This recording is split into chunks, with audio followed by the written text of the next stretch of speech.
बात है नियतों की, और मैं समझती हूँ जब नियतें अच्छी होती हैं तो अल्टीमेटली हर्डल्स बहुत आती हैं। तो बहुत लोगों ने, मैंने आपको बताया, बहुत कुछ किया, बहुत स्कैंडलाइज किया, बहुत लेग पुलिंग की। पीटीआई ने अब तक जो हुकूमत की है इससे बेहतर वो अपोजिशन में थी। आपने एड्रेस करना होता सही है। देखिए, किसी चीज़ के बारे में बात करना और उसको एड्रेस करना दो डिफरेंट चीज़ें तो हैं। तो मैं समझती हूँ इसलिए अगर थोड़ा सा आप चीज़ों को समझते हैं ना, थोड़ा सा डिले हुआ है। रूस के सदर कौन है? मौलाना फजलुर रहमान साहब रूस के सदर है, और इमरान खान साहब रूस के सदर से मिलने जा रहे हैं। फजलुर रहमान साहब वहाँ मिलते हैं आपको रूस में। अस्सलाम वालेकुम नाज़रीन, आप देख रहे हैं प्रोग्राम सवालनामा और मैं हूं आपका होस्ट ज़ैनुल आबिदीन। नाज़रीन, आज हमारे सवालों के जवाब देने के लिए हमारे साथ मौजूद हैं नबीला हाकिम अली खां साहिबा, जो कि मेंबर सूबाई असम्बली रहीं 2013 से 2018 तक, और अब हैं खातून मुहतसिब पंजाब। बहुत शुक्रिया मैडम, आप तशरीफ लाई। अच्छा, सबसे पहले हमें ये बताइए कि आपका जो तालीमी कैरियर था, तालीमी सफ़र, उसका आगाज़ कहाँ से हुआ और कहाँ तक पहुँचाया आपने? बहुत शुक्रिया आपका। मेरा ताल्लुक़ है डिस्ट्रिक्ट साहिवाल से, साहिवाल सिटी से। ठीक है। सो मेरी इब्तदाई तालीम जो है वो साहिवाल में हुई, और उसके बाद मैंने लॉ के लिए जब LLB में मैं लाहौर पंजाब यूनिवर्सिटी के लॉ कॉलेज में कुछ अर्सा, फिर उसके बाद सिटी लॉ कॉलेज जो नई बुखारी साहब का, और ब्रिटिश कॉन्स्टिट्यूशन जो है उन्होंने हमें पढ़ाया बतौर उस्ताद, नई बुखारी साहब ने। और फिर मेरा लास्ट ईयर जो पार्ट 3 का था वो वापस साहिवाल और मुल्तान लॉ कॉलेज से और भाउद्दीन ज़िक्रिया यूनिवर्सिटी मुल्तान से मेरा LLB का कंप्लीट हुआ। तो जब नईम बुखारी साहब आपको पढ़ा रहे थे तब पीटीआई से कोई एसोसिएशन नहीं थी आपकी या उनकी? नहीं, पीटीआई से थी एसोसिएशन। इस तरह से थी कि जैसे स्टूडेंट्स में एक जज्बा होता है ना, और खान साहब की उस वक्त जो एक कैंपेन थी फॉर शौकत खानम हॉस्पिटल, और उसमें हम सारे उस टीम का हिस्सा रहे कॉलेज की लाइफ से ही, और कुछ सीनियर्स के साथ जाया करते थे। सामहाउ पीटीए के साथ जो एफिलेटेड हमारे शहर के कुछ लोग थे, उसमें इमरान गजाली साहब थे, उसमें खातून एक थी सादिया तूर, वो हमारी जो एक क्लास फेलो थी उनकी बड़ी बहन थी, वो प्रेसिडेंट होती थी उस वक्त, जो बाद में 1997 में। अच्छा। जब पार्टी बनी और इंस्टेट पे, तो हम चूँकि हमें वो एज था कि वो सादिया आप ही उसमें थी, तो हम उनकी उस फंक्शंस में ऐसे जाया करते थे, जोश और जज्बे की जैसे स्टूडेंट्स में होते हैं। सो वहीं से एक एफिलिएशन तो डेवलप हो गई थी। सही है। तो उसके बाद फिर अच्छा, सियासी सफ़र का कहाँ से आगाज़ हुआ? ये वही जो अब आप बता रही हैं 1997 से, या उससे पहले भी कुछ था? नहीं, उससे पहले तो नहीं था, लेकिन जब मेरा LLB कंप्लीट हुआ 2001-2 में, मैंने फिर कोर्स ज्वाइन की, डिस्ट्रिक्ट कोर्ट साहिवाल को मैंने ज्वाइन किया। ठीक है। और वहाँ से मैंने अपनी प्रैक्टिस का आगाज़ किया, क्योंकि मेरा शहर है वो, और मैं बहुत चाहती थी कि आप अपने शहर में काम करो। मुझे बहुत इस पे कहा गया कि आप लाहौर से अपना काम शुरू करो, तो मैंने सोचा लाहौर में तो मैं गुम हो जाऊँ। अच्छा। और वो बिल्कुल बात ठीक निकली, और अल्हम्दुलिल्लाह मेरे वालिद साहब उस वक्त हयात थे, उनकी बहुत सपोर्ट थी, मेरे भाइयों की बहुत सपोर्ट थी। तो मैंने साहिवाल, एक छोटे शहर से, मैं पहली खातून थी साहिवाल डिस्ट्रिक्ट कोर्ट में जिसने रेगुलर प्रैक्टिस की। अच्छा। ख़वातीन आती थी फॉर टाइम पीरियड, जिसमें आप एक लाइसेंस लेते हो और घर चले जाते हो, फिर शादी और दिस एंड दैट। लेकिन अल्हम्दुलिल्लाह कि मैंने अपनी प्रैक्टिस को भी साथ साथ जारी रखा, और 2001 में जब डेवोल्यूशन के साथ, जब मुशर्रफ साहब का दौर शुरू हुआ, 33% कोटा जो ख़वातीन को मिला, तो चूँकि काम तो मैंने पहले ही फ्री लीगल एड से शुरू किया था, तो मेरे अंदर काम करना मैं चाहती थी। बहुत लोगों ने फिर मुझे कहा कि आप क्यों नहीं करती हैं, आप इसमें पार्टिसिपेट करें इलेक्शंस में, ख़वातीन के लिए रिजर्व सीट्स हैं। बिल्कुल सही। सो मैंने वहाँ से शुरू किया, और फिर पहले काउंसलर, फिर चंद माह बाद मेंबर डिस्ट्रिक्ट काउंसिल, और फिर चंद महीनों के बाद मैं safety commission, district public safety या पुलिस कंप्लेंट्स कमीशन की मेंबर बनी। फिर मैं वो पार्शली मैं चेयरपर्सन रही उस टेन्योर में, और 2005 में फिर दोबारा मैं मेंबर डिस्ट्रिक्ट काउंसिल बनी, और फिर मैं unopposed against the government chairperson district public safety या पुलिस कंप्लेंट्स कमीशन इलेक्ट हुई। अच्छा, माशाल्लाह। तो ये मेरा जो बेसिकली जो पॉलिटिकल कैरियर था वो that has been start from that. सही है।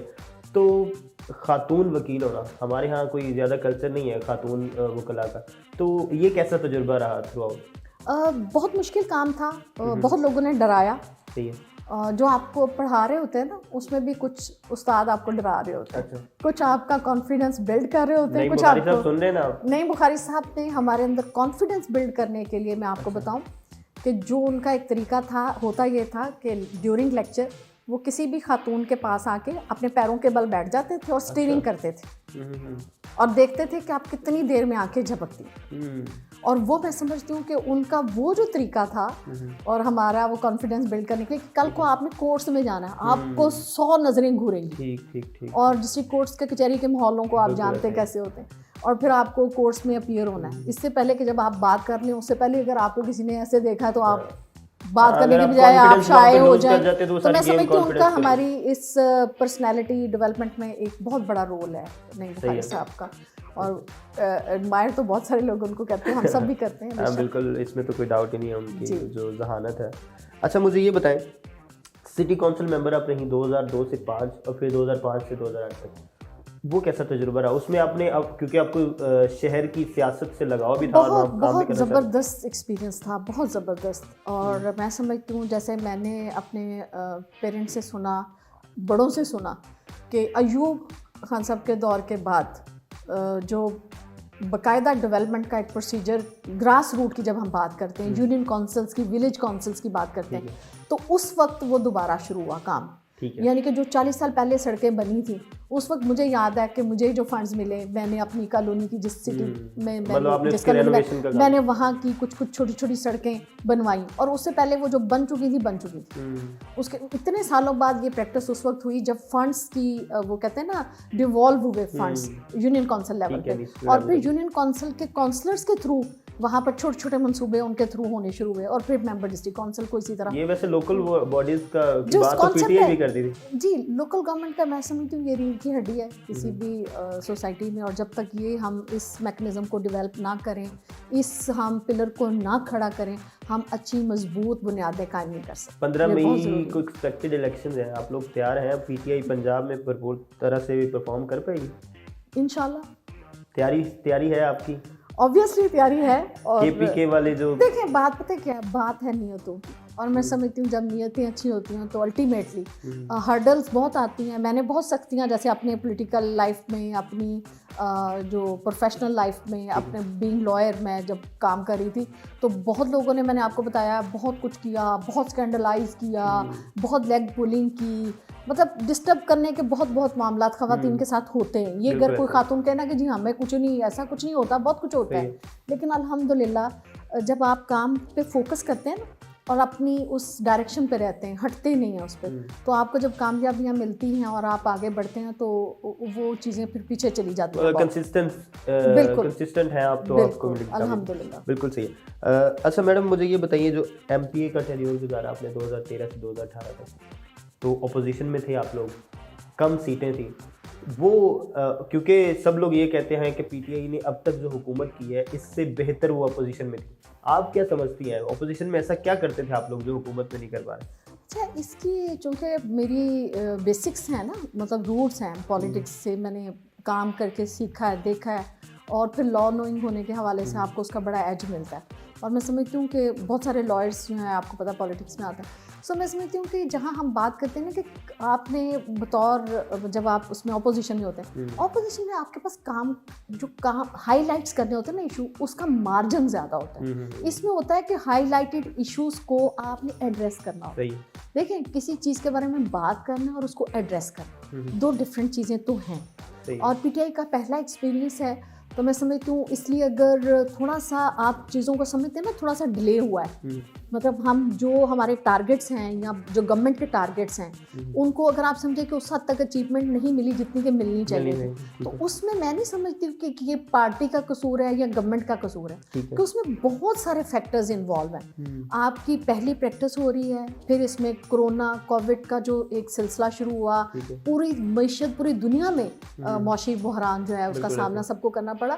तो लेकिन एक चीज़ आप देखें, आप 3 साल गुजरने के बाद आपको चीज़ों पे इम्प्लीमेंट होता नजर आना शुरू हो गया है, लेकिन एक टाइम लगता है ना। अब मुझे कोई आता ही कहे कि जी आप सूबाई महोत्सव बनी है, आपके पास 1000 एप्लीकेशन है, तो आपने कितने को फैसला कर दिया? मैं ये तो नहीं कह सकती मैंने 1000 का ही कर दिया।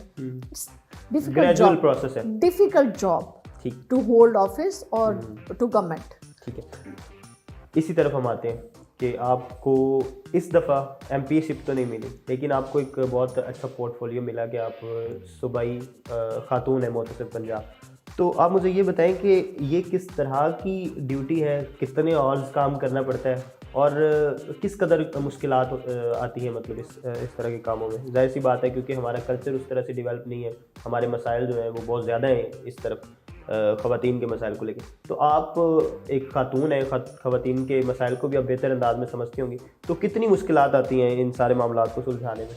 देखिए वही बात फिर मैं एक दफ़ा करूँगी कि जैसे मैंने पहले बात की कि अपोजिशन की, जब आपने बात की और गवर्नमेंट की कि जिस तरह अपोजिशन में आप काम कर रहे थे गवर्नमेंट में उस तरह का आप क्यों नहीं कर पा रहे, लेकिन मैं समझती हूँ उससे भी शायद ज़्यादा अच्छा काम हो रहा है, क्योंकि जब आप चीज़ों को एड्रेस करते हैं ना तो उसको टाइम लगता है। ठीक है, यही सिलसिला इधर भी है। सुबह ही मोहतसब खातून मोहतसब होने के नाते इसके पास पहला जो कानून था वो sexual harassment at work place था। मई 2021 में पंजाब असेंबली से गवर्नमेंट का मैं समझती हूँ एक बड़ा ये एक स्टेप है, बड़ा इनिशिएटिव है वज़ीर आला साहब का या प्राइम मिनिस्टर पाकिस्तान का, जो फोकस था कि हमने ख़वातीन की राइट्स को प्रोटेक्ट करना है और उनके राइट्स की प्रोटेक्शन के लिए हम जिस हद तक जा सकते हैं हमने जाना है। देखिए ये उसका अमली एक सबूत आपको नज़र आता है। सही है। और वो इस शेप में नज़र आता है कि enforcement of women's property right act, जो इन्होंने सूबाई मोहतसब को ये इख्तियार दिया और प्रेफरेबली 60 डेज़ में हमें वुमेन के जो वरासती मामलात हैं या उनकी मलकीती प्रॉपर्टी पे जो नाजायज़ कब्जे हैं उनको रिस्टोर करवाना है और उनके राइट्स उनको दिलवाने के। तो ये बहुत बड़ा स्टेप है। मैं समझती हूँ कि जब आपके साथ कुछ चीज़ें होती हैं, और मुझसे भी लोग क्वेश्चन कर रहे थे कि आप MPA क्यों नहीं आई, आपको तो अब MNA आना चाहिए था, आप क्यों नहीं, तो मैं समझती हूँ कि इसमें अल्लाह ताला की मेरे लिए ख़ास, मैं समझती हूँ अल्लाह का ख़ास करम फजल है मेरे लिए कि ये एक बहुत बड़ा जहाँ पोर्टफोलियो आप समझते हैं किसको पंजाब में, उससे बड़ा ये सदका जारी। और देखें फ़ैसले करने का इख्तियार तो उस पाक ज़ात को है, और उसके बाद ज़मीन पे अगर आपको किसी के लिए ये इख्तियार दिया जाए, और ये मैं समझती हूँ एक बहुत बड़ी रिस्पॉन्सिबिलिटी है। बिल्कुल। और मैं हमेशा ये दुआ करती हूँ कि अल्लाह पाक मुझे इसमें सुरखरू करे। ठीक है, तो उसके लिए आपको फिर ज़्यादा काम करना पड़ता है रूटीन से हट के। अगर आप MP होती तो शायद ज़रा ऑब्वियसली लिमिटेड होता ना। अभी तो देखें ना, अभी इतनी अवेयरनेस हुई नहीं, लेकिन इसके बावजूद 1000 अबव एप्लीकेशंस अभी इस ऑफिस में सबमिट हो चुकी हैं, जिसमें हम तकरीबन 200 एप्लीकेशन जो हैं उसके ऊपर डिसीजंस हम कर चुके हैं और इम्प्लीमेंटेशन का प्रोसीजर भी हो चुका है। सो उसके बाद 700 कुछ एप्लीकेशन जो हैं अभी अंडर प्रोसेस हैं, जिसमें कुछ डायरेक्शंस DCs को गई हुई हैं, कुछ में रेवेन्यू डिपार्टमेंट से रिपोर्ट्स के लिए पेंडिंग हैं, कुछ में रिस्पोंडेंट्स की तरफ से रिटर्न रिप्लाई, लाइक जो प्रोसीजर्स हैं, प्रोसीजर जो है वो अडॉप्ट हो चुका है उसमें। और मैं समझती हूँ ये एक बहुत बड़ा जहाँ काम है उसमें बहुत एम्पावर्ड किया गया है, खातून मोहतसब को बहुत ज़्यादा इख्तियारात दिए गए हैं। और मैं समझती हूँ कि ये इख्तियारात जो दिए गए हैं ये जस्टिफाई करते हैं। देखें हम अक्सर बात करते हैं कि we have very good codified laws but we have no mechanism of implementation. और जब मैं अपोजिशन में थी तब भी यही बात करती थी कि हमारे लॉज मौजूद हैं, हमें उसके ऊपर अमल का जो तरीका है उसको स्ट्रॉन्ग करने की ज़रूरत है, बेहतर करने की ज़रूरत है। सो इसके अंदर प्रोसीजर तो सारा दिया गया है, और इसमें 7 दिन के अंदर जो डिप्टी कमिश्नर्स हैं कंसर्न वो ड्यूटी बाउंड हैं कि वो सूबाई मोहतसब की जब डायरेक्शन उनको जाएगी कि किसी भी खातून की इनहेरिटेड प्रॉपर्टी, वरासती प्रॉपर्टी या उसकी मिल्कियती प्रॉपर्टी का पोजेशन रिस्टोर करवाएं और उनको उनका कब्जा दिलवाएं। आपने मुख्तलिफ ममालिक का सफ़र किया, बहरीन गई, आप सिंगापुर गई, मलेशिया गई, सऊदी अरेबिया भी गई, थाईलैंड भी गई। आप मुझे ये बताएं कैसा पाया, सबसे बेहतरीन मुल्क कौन सा लगा आपको? देखें रिफॉर्म्स के हवाले से या एडमिनिस्ट्रेशन के हवाले से बड़ी अच्छी स्ट्रॉन्ग एडमिनिस्ट्रेशन और बहुत अच्छा ऑर्गेनाइज्ड मैंने जर्मनी को पाया। अच्छा। और मलेशिया को मैं, हाँ, मुझे ये दोनों कंट्रीज़ इस हवाले से बहुत ज़बरदस्त लगते हैं एडमिनिस्ट्रेटिव मामलात में। और देखें रिलीफ्स आप अपने सिटीजन्स की जो राइट्स हैं उनको कैसे देते हैं, अगर आप टैक्स लेते हैं तो उनको उनके राइट्स कैसे देते हैं, ये जितना ज़बरदस्त इनका एक सिस्टम है ना, ये मैंने इन दोनों कंट्रीज़ में देखा है बहुत अच्छा और मुझे, हाँ बिल्कुल। और ये मैं समझती हूँ कि अगर इसकी मिसाल जैसे जर्मनी में है, और मैं तो समझती हूँ कि प्राइम मिनिस्टर साहब का बहुत ज़्यादा फोकस है क्योंकि उनकी भी बहुत सारी लाइफ बहुत सारे ऐसे मुल्कों में उनको भी जाने का इत्तेफाक हुआ। सो ये बहुत अच्छे सिस्टम है इनकी। ठीक है। अच्छा मैडम, आप मेंबर रही हैं सर्विसेज एंड जनरल एडमिनिस्ट्रेशन और सोशल वेलफेयर एंड बैतुल माल, तो वो भी जैसे आप कह रही हैं कि आपको कार आमा करने का बड़ी ख्वाहिश रहती है और आप काम करती रहती है, तो ऑपोजिशन में रह के आप किस कदर रोल प्ले कर रही थी इन कमेटीज़ की मेंबर होने मेरा ख्याल है कि अगर आपका चूँकि ये काम है ओवरसाइटिंग का और ऑब्जर्वर होने का, ख़ास तौर पे जिस तरह का प्रोग्राम आप करें, तो मैं समझती हूँ कि मैं I was the first one जिसको वाशिंगटन डीसी के जो स्पॉन्सर्ड प्रोग्राम के लिए वेस्टमिनिस्टर्स की जो टीम होती है आपकी, तो बतौर ऑब्जर्वर वो गैलरी में मौजूद होते हैं असेंबली में। तो I was one in opposition जिसको ये मौका मिला, और मैंने जो एक 10 जजेस का एक जो ग्रुप जिसको इन्होंने सिलेक्ट किया था, उसमें एक मैं भी शामिल थी असेंबली की तरफ से, जो एक लेकिन उसमें किसी की रिकमेंडेशन की उनको ज़रूरत नहीं होती कि स्पीकर इसको रिकमेंड करेंगे, लेकिन ये ऑब्जर्वर उनके अपने होते हैं। सो आप इससे अंदाज़ा कर सकते हैं कि अगर मैं असेंबली के प्लेटफॉर्म पे कोई बेहतर रोल प्ले कर रही थी तो उन्होंने मुझे उसके लिए सिलेक्ट किया, और मुझे वाशिंगटन डीसी का उस वक्त गेस्ट होने का ऑनर जो है वो भी मिला। और उसके बाद मेरा जो था नेशनल डिफेंस यूनिवर्सिटी का NDU, वहाँ का आपका एक कोर्स होता है, और वो आपकी रिकमेंडेशन स्पेशल आपकी जो प्रोग्रेस होती है, आपका काम का जो एक जाता है असेंबली फ्लोर के ऊपर, उसके ऊपर उसकी रिकमेंडेशन हुई होती है। तो वो 5 सालों में एक मैं थी PTI की तरफ से जिसकी उसके लिए रिकमेंडेशन हुई अल्हम्दुलिल्लाह। और ये बहुत ज़बरदस्त इनका एक प्रोग्राम होता है जिसके अंदर ये 5 हफ्तों में आपको ऑल ओवर पाकिस्तान C-130 पे आपको तमाम LOCs पे जाने का इत्फाक होता है। वहाँ पर आपको डिफरेंट सब्जेक्ट्स के ऊपर और इंटरनल और एक्सटर्नल इन सिक्योरिटी के जो मामलात होते हैं आपकी हुकूमत में और स्टेट के, उनसे आपको बहुत अच्छा अवेयर करते हैं। सो मैं आई वाज लकी कि अल्हम्दुलिल्लाह, तो मैं उन 5 सालों में आई वाज मुझे ये अजाज़ मैं कहूँगी, क्योंकि जब आपको किसी भी इस तरह की अपॉर्चुनिटी मिलती है अपने मुल्क में और अपने मुल्क से बाहर रिप्रेजेंट करने की, तो वो एक अल्लाह की तरफ से खास अनडाउटली। यस। अच्छा, मुझे ये बताएं, पंजाबी से आपको खास लगा, पंजाबी की तरक्की के बारे में? पंजाबी देखें हमारी मादरी ज़ुबान है, बिल्कुल ऐसे, और बहुत प्यारी ज़ुबान है, बहुत अच्छी लगती है पंजाबी। नहीं, इसकी आप तरक्की के बारे में बात कर रहे थे, एक मैं आपका क्लिप देख रहा था मैं जी बिल्कुल, मुझे बहुत दफ़ा इत्तेफाक हुआ पंजाबी मेलों में, या जैसे पंजाबी की तरवीज के हवाले से कि आपकी जो सूबाई ज़ुबानें हैं, क्योंकि हम देखते हैं, जब मैं मेरे ख्याल ऑलमोस्ट बहुत दुनिया के बहुत सारे मुल्कों में गई हूँ, और मैंने देखा है कि वहाँ लोग अपनी ज़ुबान को अहमियत देते हैं। बिल्कुल। मुझे बहुत साल पहले, जब पहली दफ़ा मैं जर्मनी में गई हूँ, तो मैंने किसी से इंग्लिश में एक एड्रेस पूछा, तो उसने बड़ा बुरा मनाया था। और ये मेरा पर्सनल एक्सपीरियंस है, जैसे हम पहले लोगों से सुनते थे, मेरा अपना पर्सनल एक्सपीरियंस है। तो मैं समझती हूँ कि अपनी ज़ुबान जो है उसको बोलते हुए हमें एक अच्छा होना लगना चाहिए, अपनी एग्रीकल्चर को प्रमोट करना चाहिए, अपनी सकाफत को प्रमोट करना चाहिए। हम पंजाबी हैं, हमें इस पे फ़ख्र है, हम पाकिस्तानी, हमें इस पे फ़ख्र है। जी, तो नाज़रीन, बढ़ते हैं अगले सेगमेंट की तरफ जिसका नाम है पसंदीदा। इसमें हम मैडम से मुख्तलिफ पसंदीदगी के बारे में पूछेंगे। मैडम तैयार हैं आप? तैयार है। अच्छा, मुझे ये बताइए, पसंदीदा नाम?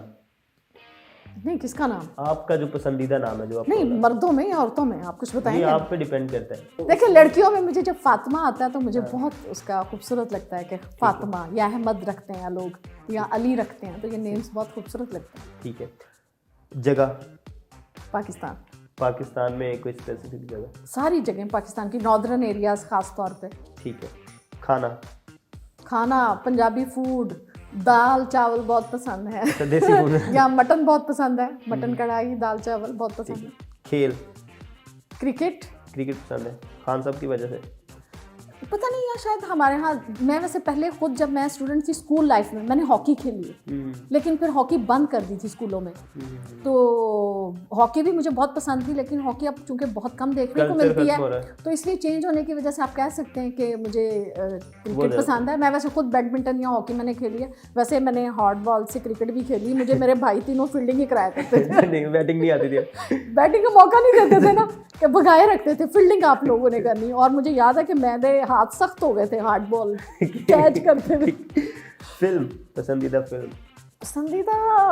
फिल्म कोई ख़ास तो नहीं है वैसे।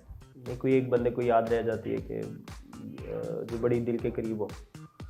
पुरानी फिल्में अच्छी थी, कोई भी एक, अमराव जान या इस तरह की पुरानी। जी बिल्कुल, इस तरह की पुरानी। एक्टर पाकिस्तानी और फिल्मी कोई भी? हाँ जी, फिल्मी नदीम साहब बहुत अच्छे लगते थे। और फिर शबनम रानी, इनको भी हमने देखा है, लेकिन उसके बाद जो पाकिस्तानी एक्ट्रेसेस हैं, खवातीन जो इस वक्त की उनको कह सकते हैं, उनमें मैविश अच्छी लगती है। हाँ, वो अच्छी लगती है। ठीक है, इसलिए आप लोगों ने अवार्ड भी दिया। मशगला मशगला ट्रैवलिंग का भी शौक है, शॉपिंग का बहुत शौक है, और बाकी घूमने फिरने का है। अच्छा। और उसके बाद अच्छा म्यूजिक। अच्छा, म्यूजिक का शौक। हाँ। अच्छा, ये तो मुझे पता चल गया। हाँ। किताब मैंने शहाबनामा पढ़ी, बहुत ज़बरदस्त है। बल्कि आज मुझे फिर कोई गिफ्ट करके गई है, एक खातून नहीं मिलने वाली आई थी करीना। मैंने कहा मैंने बहुत साल पहले पढ़ी थी, अच्छा आप दोबारा लेकर आई ताकि मुझे फिर से पढ़ें। ठीक है। सियासतदान in positive sense Imran Khan, Quaid-e-Azam Mohammad Ali Jinnah हमारे सामने बहुत बड़ा और नेगेटिव सेंस में नहीं, वो तो मैं बहुत सारे लिस्ट लंबी हो जाएगी। ठीक है। प्रोफेशन मौजूदा के अलावा अगर कोई इख्तियार करना पड़े तो? वकालत मेरा फेवरेट प्रोफेशन है, और I am lawyer. I feel proud कि आई एम लॉयर। ठीक है, थैंक यू। मैडम अगले सेगमेंट की तरफ बढ़ते हैं। जी तो नाज़रीन, बढ़ते हैं अगले सेगमेंट की तरफ, जिसका नाम है हाँ या ना। इसमें मैडम जिस सवाल का जवाब हाँ होगा उस पर ना कहेंगी, जबकि जिस सवाल का जवाब ना होगा मैडम हाँ कहेंगी। मैडम तैयार हैं आप? जी प्लीज़, कोशिश करूँगी। मुश्किल हो सकते हैं। 1 और 1 3 होते हैं। यस। शादी के बाद होते हैं। अच्छा। रिहाम खान आपकी दूर की कज़न है? यस। कितनी दूर की है? बहुत दूर। उन्होंने कोई किताब नहीं लिखी फिर? अच्छा। लिखने का नहीं, शौक, पढ़ने का शौक है। हॉकी पाकिस्तान का कौमी खेल है? नहीं। अच्छा, इमरान खान ने फिर रग्बी का वर्ल्ड कप जीता होगा? यस। अच्छा, ठीक। शाही किला शाहजहां ने बनवाया? नहीं। अच्छा, फिर शहबाज शरीफ साहब ने बनवाया होगा? यस। ताजमहल आपने खरीद लिया है? यस। किस्तों पे या नगद? यस, खरीद लिया। खरीद लिया। जैसे कैसे भी पैसे दे लेंगे। ये आपका दूसरा जन्म है? यस। अच्छा, आटा 10 रुपए किलो है? यस। ये पिछले जन्म की बात कर रही हैं, किस जन्म में? ये ख्वाबों की। अच्छा, ठीक है। PSL का अगला नगमा आप गाएंगे? यस। अच्छा, चलें ठीक है जी। अब हमारी आतिफ असलम वगैरह से डील खत्म, अब मैडम गाएंगे अगला PSL का। आपको सुना है, उसके बाद कोशिश करूँगी। अच्छा, चले थैंक। अच्छा मैडम, अगले सेगमेंट की तरफ बढ़ते हैं। जी तो नाज़रीन, बढ़ते हैं अगले सेगमेंट की तरफ, जिसका नाम है पहला बाद में। इसमें मैडम पहले सवाल का जवाब नहीं देंगी, जबकि दूसरे सवाल का जवाब वो देंगी जो पहले का था। इसी तरह से तीसरे का वो जो दूसरे का था। मैडम तैयार हैं आप? ये ज़रा मुश्किल हो जाए। कोशिश करते हैं। अच्छा जी, पाकिस्तान के वज़ीर ख़ारजा कौन है? स्किप।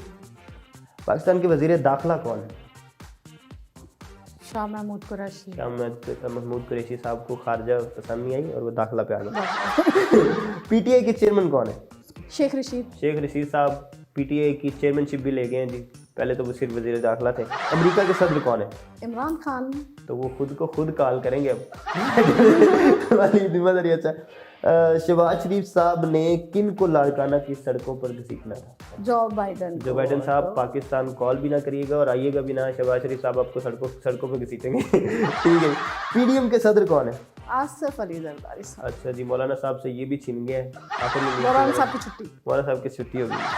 रूस के सदर कौन है? मौलाना फजलुर रहमान साहब रूस के सदर है, और इमरान खान साहब रूस के सदर से मिलने जा रहे हैं। फजलुर रहमान साहब वहाँ मिलते हैं आपको रूस में। अच्छा जी, वज़ीर आला पंजाब कौन है? न्यूटन। अच्छा, उनके गांव में भी बिजली नहीं है। पानी बिजली के मसाइल हैं उनके गांव। अच्छा, नून लीग के तर्जुमान कौन है? उस्मान बुज़दार साहब, आप नून लीग की तर्जुमानी कर रहे हैं, आप हुकूमत पर फोकस कर रहे हैं। जी तो मैडम थैंक यू, आप तशरीफ लाई। जी तो नाज़रीन, हमारे साथ मौजूद थी नबीला हाकिम अली खान साहिबा, जो कि सूबाई खातून मुहतसिब हैं, और उसके साथ साथ 2013 से 18 तक उन्होंने मेंबर सूबाई असम्बली की भी जो फ़राइज़ सर अंजाम दिए। उनकी अपनी पूरी ज़िंदगी के तमाम तर मराहिल जाने कि वो किस तरह से एक वकील होने के नाते से उन्होंने वकालत सर अंजाम दी, फिर वो पॉलिटिशियन बनी और अब एडमिनिस्ट्रेशन के मामला देख रही हैं। अगले प्रोग्राम में हम एक नए गेस्ट के साथ, एक नए सवालनामे के साथ आपकी खिदमत में हाजिर होंगे। तब तक के लिए दीजिए इजाज़त। अल्लाह हामिद नासिर।